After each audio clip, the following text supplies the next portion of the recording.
ನನ್ನ ದೇವರು ಕ್ರಿಸ್ತ ಯೇಸುವಿನ ಮೂಲಕ ತನ್ನ ಪ್ರಭಾವದ ಐಶ್ವರ್ಯಕ್ಕೆ ತಕ್ಕ ಹಾಗೆ ನಿಮ್ಮ ಪ್ರತಿಯೊಂದು ಕೊರತೆಯನ್ನು ನೀಗಿಸುವನು. ಫಿಲಿಪ್ಪಿ 4:19.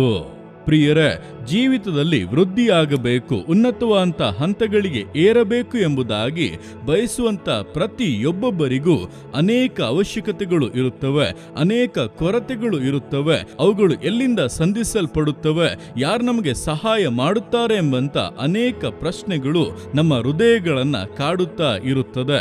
ಆದರೆ ನಮಗೆ ಉನ್ನತಿಗಳನ್ನು ವಾಗ್ದಾನ ಮಾಡಿರುವಂಥ ಕರ್ತನೆ ಅಲ್ಲಿಗೆ ತಲುಪುವುದಕ್ಕೆ ನಮಗೆ ಸಹಾಯ ಮಾಡಿ ಕ್ರಿಸ್ತ ಯೇಸುವಿನ ಮೂಲಕವಾಗಿ ತನ್ನ ಪ್ರಭಾವದ ಐಶ್ವರ್ಯಕ್ಕೆ ತಕ್ಕ ಹಾಗೆ ನಮ್ಮ ಪ್ರತಿಯೊಂದು ಕೊರತೆಯನ್ನು ನೀಗಿಸುವವನಾಗಿದ್ದಾನೆ. ಆದ್ದರಿಂದ ಯೇಸು ಕ್ರಿಸ್ತನ ಮೇಲೆ ದೃಷ್ಟಿಯನ್ನ ಇಡಿ, ನಿಶ್ಚಯವಾಗಿ ಸಾಧಿಸುತ್ತೀರಾ. ದೇವರು ನಿಮ್ಮ ಸಂಗಡ ಇದ್ದು ಈ ವಾಕ್ಯಾನುಸಾರವಾಗಿ ನಿಮ್ಮನ್ನು ಆಶೀರ್ವದಿಸುವರು. ಆಮೇನ್.